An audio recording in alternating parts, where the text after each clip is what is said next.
লক্ষ্মী পুজোর পরের দিন অর্থাৎ মঙ্গলবার আর বুধবার আমি গেছিলাম বারাসাতে ঠাকুর দেখতে। দুদিনে আমি পুরো বারাসাত কভার করতে পারিনি, কারণ দুদিনই গেছিলাম অল্প অল্প সময়ের জন্য। তো চলো যাই হোক, যেটুকু গেছি সেটুকুই শেয়ার করি।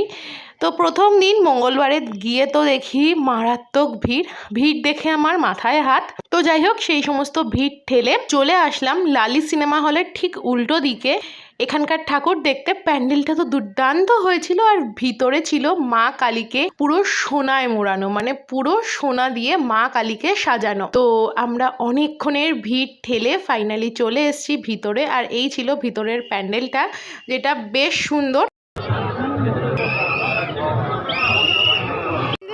তো প্যান্ডেল দেখে বাইরে বেরিয়েই তো আমার পেয়ে গেছে খিদে, কিন্তু মঙ্গলবার থাকার জন্য সম্পূর্ণ ভেজ ছিল।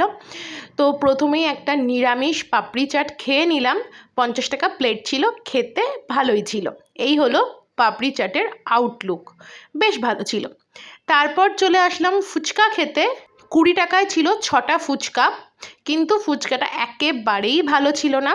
তো যাই হোক, 10 টাকার তো উনি দেবেন না, 20 টাকারই খেতে হবে। তো খুব কষ্টে 20 টাকার 6টা ফুচকা খেয়ে নিলাম। তারপর রাস্তায় এক জায়গায় বসে পড়লাম পাঁপড় খেতে। পাঁপড় আর জল খাচ্ছি রাস্তায় একটা জায়গায় বসে বসে। তারপর একটা নর্মাল ছোট প্যান্ডেলের একটা ছোট মাঠে ঢুকে পড়েছিলাম। সেই মাঠে একটা ছোট্ট পুজো হয়েছে, আর তার পাশে অনেক বড় মেলা। তো সেই মেলা থেকে নিয়ে নিলাম একটা স্প্রিং পটেটো। তো এইভাবেই আমি ঘুরেছি কম, খেয়েছি বেশি। এইভাবেই আমার কালী পুজোর প্রথম দিন বারাসাতে ঠাকুর দেখতে কেটে গেল। তো চলো নেক্সট পার্ট নিয়ে আসছি আর কি করলাম সেটা নিয়ে। তো ওকে, আজকে ভিডিওটা এইটুকুই। ওকে, বাই।